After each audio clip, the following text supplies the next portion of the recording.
ने कीचड़ में, पानी में, बारिश में शिव की भक्ति को पाने के लिए, भगवान देवादिदेव महादेव की विरल भक्ति को प्राप्त करने के लिए आप अपना अपना गांव, नगर, क्षेत्र छोड़कर भगवान शंकर की इस पवित्र कथा में पहुंचे हो।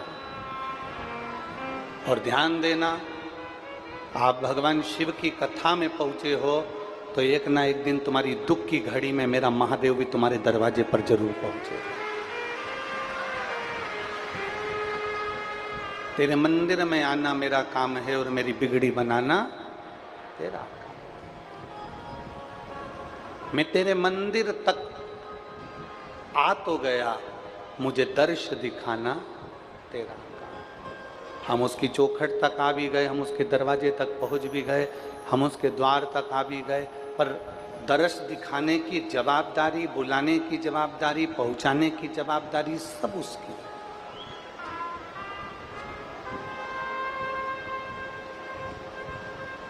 हाँ, थोड़ा दुख, थोड़ा सुख, थोड़ी तकलीफ, थोड़ा कष्ट, ये अपनी जिंदगी में आता रहता है।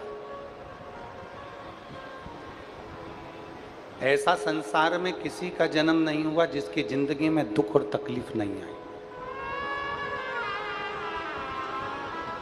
इस व्यासपीठ पर बैठकर हम भी आज तक आप लोगों के बीच में ये नहीं बोले कि आपको दुख नहीं आएगा।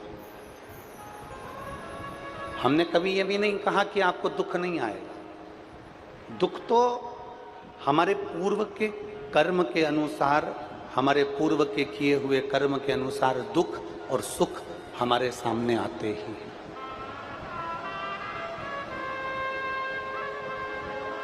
हमारे पूर्व के किए हुए कर्म के अनुसार हमारे जीवन में दुख सुख तो हमारे सम्मुख में आते हैं। पर इतना जरूर है, हमने इस व्यासपीठ से आज तक नहीं कहा कि तुम्हारी जिंदगी में दुख नहीं आएगा या तकलीफ नहीं आएगी या कष्ट नहीं आएगा। इतना जरूर कहा कि आपकी जिंदगी में अगर दुख भी आ गया, तकलीफ भी आ गई, कष्ट भी आ गया, अगर आप एक लोटा जल देवादिदेव महादेव को चढ़ाते रहे तो वो दुख का तुम्हें भान नहीं होगा, वो कष्ट का तुम्हें भान नहीं होगा, वो तकलीफ का तुम्हें भान नहीं होगा। आपके जीवन में आपको वो दुख कब आएगा, कब चले जाएगा, कष्ट कब आएगा, कब चले जाएगा, कब तकलीफ आएगी, कब चली जाएगी, आपको भान नहीं होगा।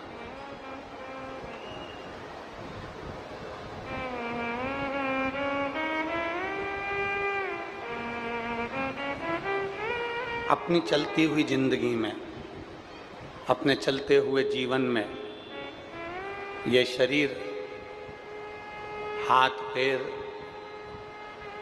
और हमारा ये एक एक इंद्री, चाहे वो 5 कर्मेंद्री हो, 5 ज्ञानेंद्री हो और एक मन हो, ये जितनी इंद्रियां हैं,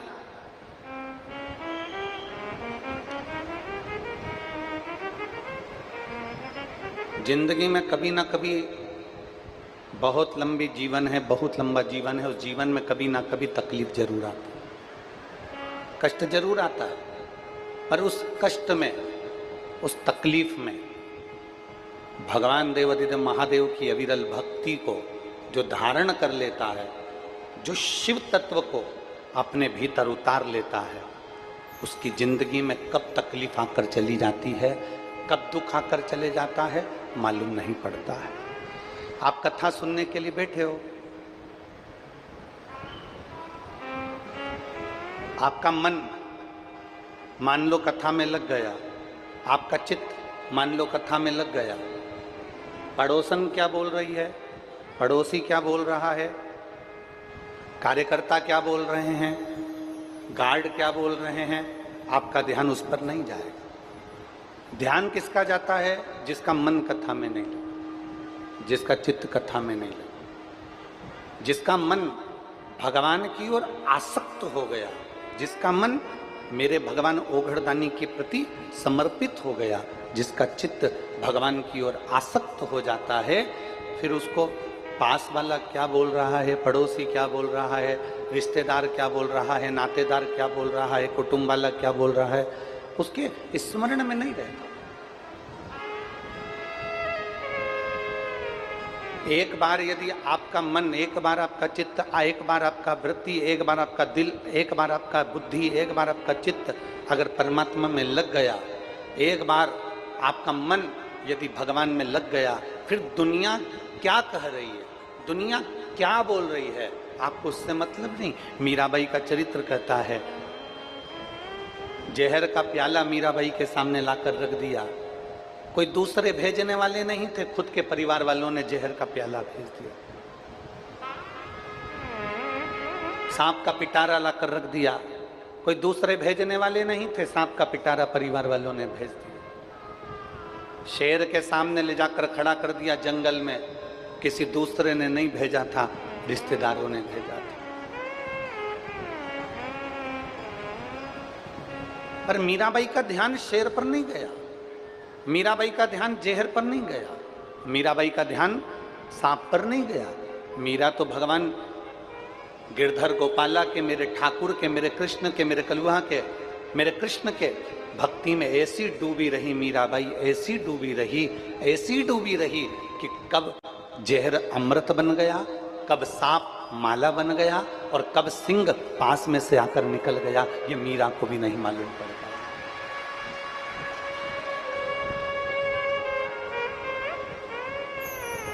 और लोगों ने पूछा, मीरा तुझे इतना अहंकार किस चीज का है? मीराबाई कहती है, इसको अहंकार नहीं कहते, इसको अभिमत्ता कहते हैं। और मुझे मेरे गुरु पर अभिमत्ता है, मेरे गुरु पर मुझे अभिमान है।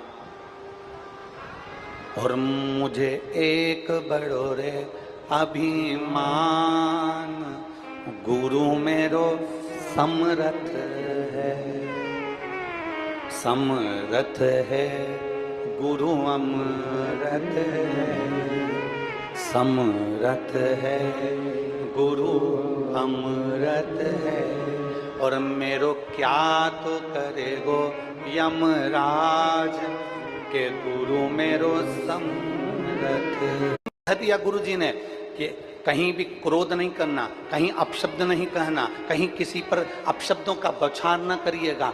गुरु ने, मीराबाई कहती है, मुझे नम्रता दी है, गुरुजी ने मुझे सहनशीलता दी है, मेरे गुरुजी ने मुझे बहुत कुछ दिया और उसमें अखंड भगवान गिरधर गोपाला का जाप भी दे दिया।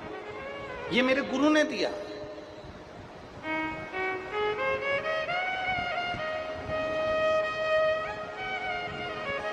हमने कल की कथा में कहा था, कल की कथा में देवादिदेव महादेव के चरित्र में जब हम श्रवण कर रहे थे तो आपको कहा था, भगवान धन दे देता है, दौलत दे देता है, सत्ता दे देता है, वैभव दे देता है, प्रतिष्ठा दे देता है, कुर्सी दे देता है, पद दे देता है, तुम्हें जंगल में भेजकर भजन भी करवा देता है, तुम्हें संत साधु गुरु तपस्वी वक्ता श्रोता सब बना देता है। भगवान तुम्हें दुनिया भर का ठाठ दे देता है। पर शिव महापुराण की कथा कहती है, भगवान सहनशीलता केवल अपने भक्त को ही दे पाता है, सहनशीलता अपने भक्त को ही प्रदान करता है। भगवान तुम्हें खुद कुर्सी दे देगा, पद दे देगा, प्रतिष्ठा दे देगा, यश दे देगा, संत बना देगा, साधु बना देगा, वक्ता बना देगा, श्रोता बना देगा। तुम्हें जो ऊंचे से ऊंची कुर्सी है भगवान तुम्हें वहां तक ले जाकर बिठा देगा। पर सहनशीलता मेरा शंकर नहीं देता, सहनशीलता मेरा शिव उसी को देता है जो मेरे शंकर के गुणगान में लगा रहता है, जो शिव भक्ति में लगा रहता है, जो भगवान देवादिदेव महादेव को एक लोटा जल समर्पित करना जानता है। भगवान उसको धीरे धीरे सहने की आदत डाल देता है। सहते रहो, मुख से कुछ कहना नहीं है, सहते रहो, मुख से कुछ कहना नहीं है। पढ़ने में मन है और उसके पास पैसा नहीं है तो प्रयास करना कि कहीं पर मत दो। तुम तो किसी मंदिर में डोनेशन भी मत दो, पहला काम करो कि मेरे यहाँ जो काम करता है उसका लड़का पढ़ना चाहता है तो उसकी पढ़ाई में मैं खर्चा लगाऊंगा, उसके बच्चे को अच्छा पढ़ाऊंगा। तुम्हारे धन का सदुपयोग तुम खुद कर सकते हो। किसी भूखे को भोजन कराना है, मौका मिल जाए, तुम्हें ऐसा अनुभव हो कि कोई भूखा है तो उसको भोजन कराने का प्रयास करें, कोई प्यासा है उसको पानी पिलाने का प्रयास करें। हम अपनी व्यासपीठ से कई बार कह चुके हैं, आप लोगों ने सुना होगा, कई जगह कह देते हैं, और कहने में तो हम चूकते हैं नहीं, आपको मालूम है। तो हम कई जगह व्यासपीठ से कह देते हैं, कई लोग पानी की बोतल देने के लिए अंदर आते हैं, कई लोग पानी का पाउच देने के लिए अंदर आते हैं, कई लोग पानी का कैन देने के लिए अंदर आते हैं। तो हम अपने व्यासपीठ से कह देते हैं कि अंदर बैठे हुए व्यक्ति अपने साथ में दो दो पानी की बोतल लेकर बैठे हुए हैं। तुम चिंता मत करो, पानी देना है तो जो धूप में खड़े हुए हैं, बहुत देर से लाइन में खड़े हुए हैं, इंतजार कर रहे हैं शिव महापुराण का, खड़े हैं, तुम तो अंदर आकर बैठ गए, वो ना जाने कब से इंतजार कर रहा है, सुबह 9 बजे से 8 बजे से धूप में खड़ा हुआ है, पंडाल में टेंट के बाहर बैठा हुआ है, इंतजार कर रहा है, कथा चालू होगी मैं कथा सुनूंगा, कथा चालू होगी मैं कथा सुनूंगा। अंदर पानी देने की जगह आप उनको पानी दोगे तो उनको भी लगेगा कि हमारे को कोई ने कंठ गीला करा, भगवान तुम्हारा भला करे। ये तत्व है, जीवन का एक आनंद है। कथा में आने से पहले हम आप लोगों को कहते हैं कि पानी की 2 बाटल साथ में लेकर चलो। बोलो सुना है कि नहीं सुना? एक छाता साथ में लेकर चलो, बिछाने के लिए साथ में लेकर चलो, ओढ़ने के लिए साथ में लेकर चलो, अपनी व्यवस्था खुद कर कर चलो, अपनी व्यवस्था खुद कर कर चलो। और सबसे पहला काम करो, तुम्हारी पड़ोसन को अगर तुम्हारी जरूरत पड़ रही है, तुम्हारी पड़ोसन को तुम्हारे पानी की जरूरत पड़ रही है, तुम्हारी पड़ोसन को कोई धूप में खड़ा है, तुम्हारी चादर की जरूरत पड़ रही है, तो सबसे पहला काम करना, शंकर की कथा का पुण्य फल तुम्हें मिलेगा, सबसे पहले उसको पानी पिलाना जो बगल में आकर चक्कर खाकर नीचे गिर रहा हो। किसी को जरूरत पड़ रही है, उस जरूरतमंद व्यक्ति की जरूरत को पूरा करिए।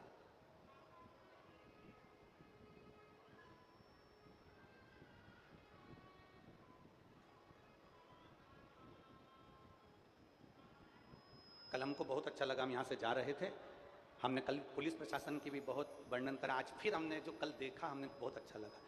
कल आ रहा था पानी और पुलिस के कुछ जवान रोड पर लगे हुए थे, वो माताओं को, बुजुर्ग एक माँ थी, हम तो गाड़ी से निकल रहे थे तो देखा था, बूढ़ी एक माँ अपने छोटे से बच्चे का, पोता पोती का कोई का हाथ पकड़ कर जा रही होगी। मैं पुलिस के उन जवानों को धन्यवाद देना चाहूँगा, उसने तुरंत माँ का हाथ पकड़ा, बच्चे का हाथ पकड़ा, पानी आ रहा था, एक दुकान के अंदर उस माँ को कुर्सी लगाकर बिठा दिया। मैं साधुता देता हूँ ऐसी पुलिस प्रशासन। आप नौकरी कर रहे हैं, आप अपनी जगह पर आपके भीतर की जो नम्रता है, आपके भीतर की जो कोमलता है, वो श्रेष्ठता देती है।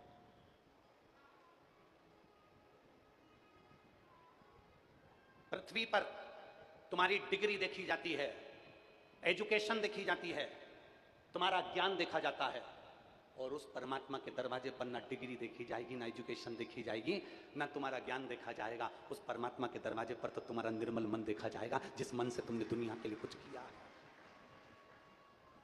यहां डिग्री देख लेंगे, यहां एजुकेशन देख लेंगे,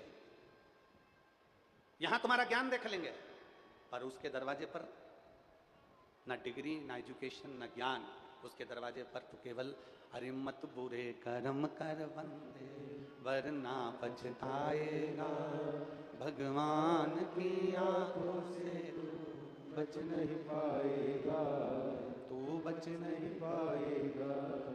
अरे ओ अज्ञानी मत कर नादानी, अरे ओ अज्ञानी मत कर नादानी, तेरे कर्म का फल भी तू ही पाएगा, जैसा किया तूने तेरे आगे आएगा। मत बुरे कर्म कर बंदे वरना पछताएगा, भगवान की आंखों से तू बच नहीं पाएगा, तू बच नहीं पाएगा। अरे ओ अज्ञानी मत कर नादानी। ये अपने कर्म है, हम क्या अच्छा कर रहे हैं, हम क्या बुरा कर रहे हैं, ये अपने को मालूम है, दुनिया को बताने की जरूरत नहीं है। हमारा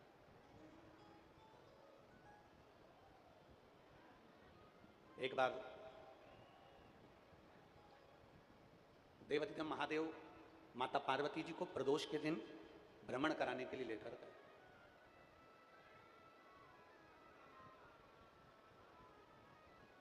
पार्वती जी ने पूछा देवाधिदेव महादेव से, पार्वती जी ने पूछा भगवान शिव से, आज हम कहां जा रहे हैं?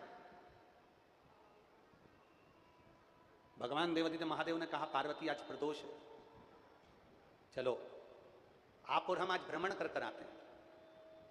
हमने पहले भी कथा में कहा, केवल एक प्रदोष का दिन ऐसा होता है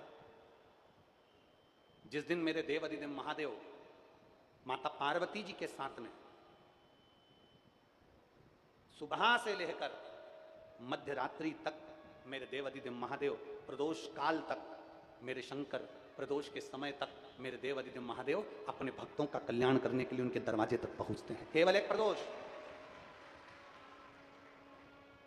एक सोमवार की अष्टमी, एक सोमवार की अष्टमी का दिन ऐसा होता है जिस दिन भगवान देवादिदेव महादेव 64 योगिनियों के साथ में, माता पार्वती जी के साथ में, देवियों के साथ में अपने भक्तों का कल्याण करने जाते हैं। एक शिवरात्रि, एक सोमवार का दिन, यह हमारे शास्त्रों में इनका वर्णन किया गया है। शास्त्रों में इन दिनों का वर्णन किया गया है। कई लोग कहते हैं गुरुजी हमारे बीच में स्वामी जी श्री राजीव लोचन महाराज जी पधारे हैं। एक बार जोरदार ताली बजाकर उनका स्वागत है। अभिनंदन।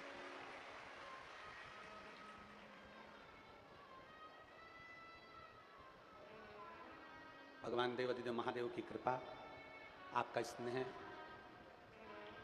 गौ माता के प्रति आपका समर्पण संपूर्ण भारत देश के लिए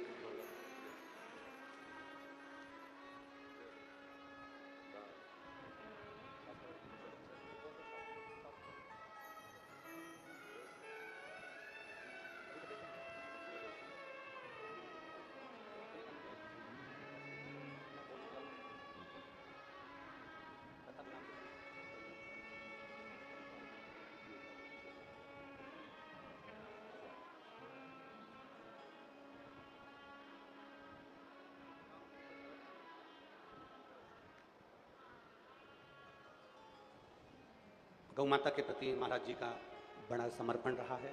एक बार जोरदार ताली बजाकर परम पूज्य संत शिरोमणि श्री राजीव लोचन महाराज जी के लिए साधुता। हमारे शास्त्रों में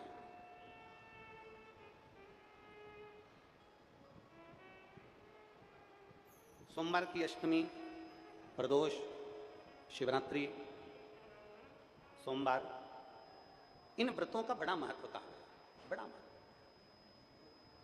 अब कई लोग कहते हैं गुरुजी लक्ष्मी जी को प्राप्त करने का दिन तो शुक्रवार है, लक्ष्मी जी को प्राप्त करने का दिन तो शुक्रवार का माना गया है, हम शुक्रवार को लक्ष्मी जी को प्राप्त करने का दिन मानते हैं। पर शिव महापुराण की कथा कहती है जब भगवान नारायण जी के साथ में लक्ष्मी जी का मंगल विवाह भगवान शंकर के कहने पर माता ख्याति देवी ने करा, तब लक्ष्मी जी ने भगवान शिव से पूछा, भोले बाबा आपने मेरा विवाह भगवान नारायण के साथ कर दिया, मेरे ऊपर कृपा बनाइए, मेरे लिए कोई आज्ञा हो तो अवश्य करिए। शंकर भगवान ने केवल माता लक्ष्मी से इतना सा कहा, लक्ष्मी एक बेलपत्री के वृक्ष के नीचे बैठी रहना, दूसरा मेरा जहां शिवालय हो, शिवलिंग हो, उस देवालय में, उस शिवालय में, उस मंदिर के बाहर तुम बैठना, मंदिर के बाहर बैठना, और जो भक्त सोमवार के दिन मेरे मंदिर में एक लोटा जल समर्पित करने आए उसके पीछे पीछे उसके घर तक चली जाना, उसके जगत का कल्याण करने के लिए। लोग कहते हैं लक्ष्मी जी शुक्रवार को पूजी जाती हैं, लक्ष्मी जी की आराधना शुक्रवार को करी जाती है। शिव महापुराण की कथा कहती है अगर सोमवार का दिन आप भगवान शंकर का अभिषेक कर रहे हैं, सोमवार के दिन आप भगवान शंकर का गुणगान कर रहे हैं, सोमवार के दिन आप भगवान शंकर का अनुष्ठान कर रहे हैं, सोमवार के दिन आप भगवान शिव की स्तुति कर रहे हैं, सोमवार के दिन आप भगवान शंकर का गुणगान कर रहे हैं, शिव का स्मरण कर रहे हैं, तो ये निश्चित है कि लक्ष्मी तुम्हारे दरवाजे तक जरूर पहुंचती है, तुम्हारा कल्याण जरूर करती है।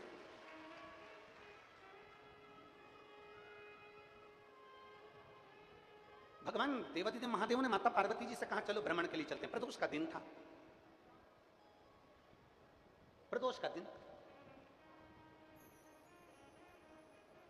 अब मेरे देवादिदेव महादेव जब चले, मेरे ओघड़दानी जब चले, पार्वती जी के साथ थोड़ी दूर पर चलने के बाद एक गांव आया, जिस गांव का एक सुंदर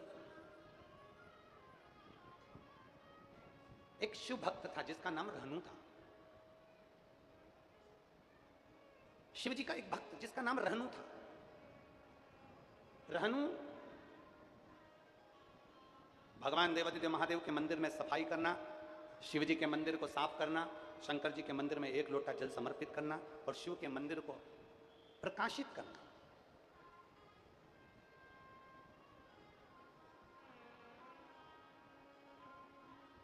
शिव मंदिर को प्रकाशित करना, यह रहनु का काम था।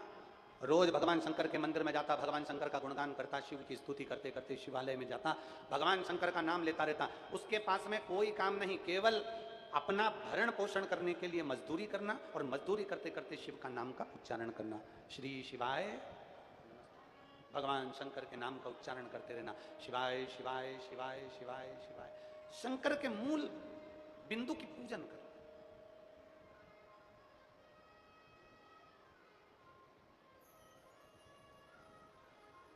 भगवान शिव के नाम का उच्चारण करना।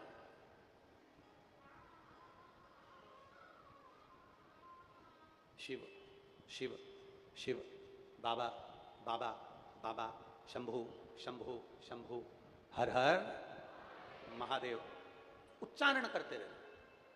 रहनु का काम ही केवल यही था, मजदूरी करता, थोड़ा धन आता, अपना भरण पोषण कर लेता, मजदूरी कर कर थोड़ी पैसा आता, उससे अपना पालन कर लेता, और भगवान शिव के नाम में, भगवान शिव की भक्ति में, भगवान शिव के स्मरण में, भगवान शंकर के गुणगान में दिन रात लगा रहता, भगवान शिव की स्तुति में दिन रात लगा रहता। दिन रात काम करे तो शिव शिव जपे,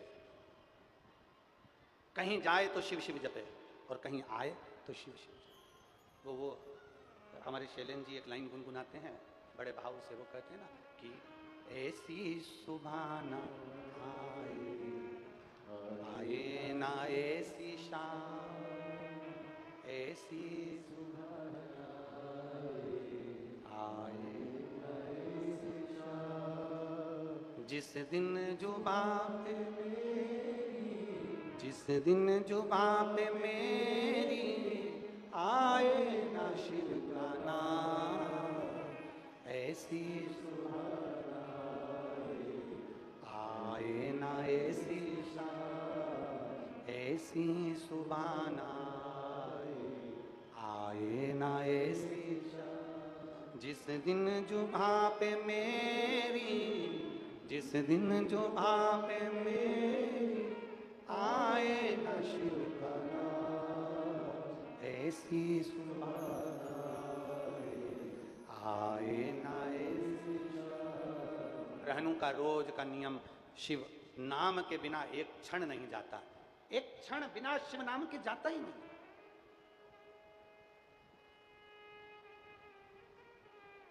आप में भी कई माताएं, कई भाई, कई मेरी जीजियां, कई मेरे जीजा, कई मेरी बेटियां, कहीं मेरे बेटा, कई माताएं, कई भाई इस पूरे पंडाल में, और कई आस्था चैनल पर श्रवण कर रहे हैं, कई फेसबुक यूट्यूब पर सुन रहे हैं, इन पूरे स्थानों पर जितने बैठे हैं, आप में से कई ऐसे होंगे जिनकी घट की जिब्या में भी, जिनके हृदय में भी राम नाम, कृष्ण नाम, शिव नाम चलता ही रहता है। घट की जिब्या में कहीं ना कहीं भगवान का नाम चलता ही रहता है, जप रहे हैं।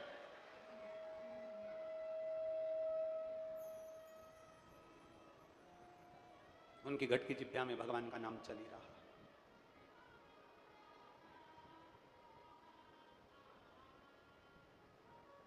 शिव पुराण कहती है, रहनु की घट जिब्या में भगवान का नाम चल रहा था।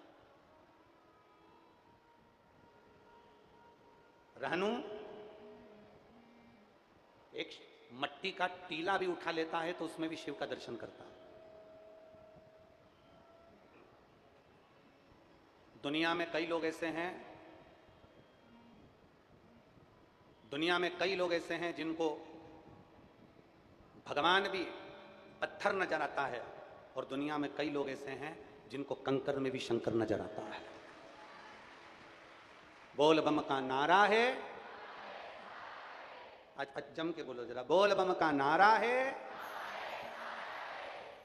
दुनिया में कई लोग ऐसे हैं जिनको भगवान में भी पत्थर नजर आ रहा है। ये तो पत्थर की मूर्ति है, ये तो पाषाण की मूर्ति है, ये तो लोहे की मूर्ति है, ये तो चांदी की मूर्ति है, ये तो सोने की मूर्ति है, ये तो लकड़ी की मूर्ति है। दुनिया में कई लोग ऐसे हैं जिनको भगवान में पत्थर नजर आ रहा है, और जब से दुनिया के लोगों ने शिव महापुराण को समझा है, तब से दुनिया के लोगों को एक कंकर में भी शंकर नजर आता है। एक कंकर में भी शंकर, कंकर में भी शंकर का प्रतिबिंब दिखता है, कंकर में भी शिव का एक प्रतिबिंब दिखता है, एक बिंदु में भी शंकर का प्रतिबिंब दिखता है। आप लोग ये प्रजापति ब्रह्म कुमारी आश्रम से दीदी आती हैं, कभी आप लोग आश्रम में गए होंगे तो वहां तुमने दर्शन करा होगा। एक बिंदु दिखाया जाता है और उस एक बिंदु से बताया जाता है कि इस बिंदु से ब्रह्मा विष्णु आदि आदि सारी उत्पत्तियां, अर्थात एक बिंदु में भी किसी किसी को शिव नजर आ रहा है, एक बिंदु में भी किसी किसी को बाबा नजर आ रहा है, एक बिंदु में भी किसी किसी को भगवान शंकर नजर आ रहे हैं। एक बिंदु से संपूर्ण सृष्टि का संचालन हो जाता है, एक बिंदु से भगवान पद की प्राप्ति हो जाती है। और वहां रहनु एक काम करता है, कंकर को उठाता हाथ में और शिव की स्तुति का स्मरण कर लेता है, एक कंकर को उठाता भगवान शंकर का ध्यान कर लेता है, एक कंकर को उठाता भगवान शिव का गुणगान कर लेता है। कोई कोई संसार में सब तरह के लोग हैं, किसी को भगवान में भी पत्थर नजर आता है और किसी को कंकर में भी शंकर नजर आता है। ये तो दृष्टि का भाव है, आपकी दृष्टि कैसी है उसके अनुकूल आपको दिखता है। महाराज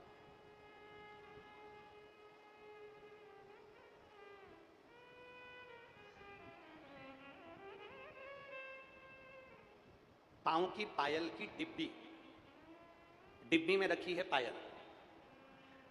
मेरी जीजियों के लिए बहुत अच्छा प्रश्न है, जरा उत्तर दीजिएगा, मैं आपसे पूछूं। तुम्हारे पांव की पायल की डिब्बी, तुम्हारे पांव में पहनने वाले बिछुड़ी की डिब्बी, तुम्हारे कान के कुंडल की डिब्बी, ईमानदारी से बोलना, डब्बी में पायल अच्छी लगती है कि पांव में पायल अच्छी लगती है? जम के बोलो जरा, जम के। पांव में। डब्बी कितनी भी सुंदर हो पर डब्बी में पायल अच्छी नहीं लगती। पायल हमेशा पांव में अच्छी लगती है, कुंडल डब्बी में अच्छे नहीं लगते, कान में अच्छे लगते हैं, अंगूठी डब्बी में अच्छी नहीं लगती, हाथ में अच्छी लगती है, हार डब्बी में अच्छा नहीं लगता, गले में अच्छा लगता है। उसी तरह मनुष्य दारू की दुकान पर अच्छा नहीं लगता, शिव महापुराण में अच्छा लगता है।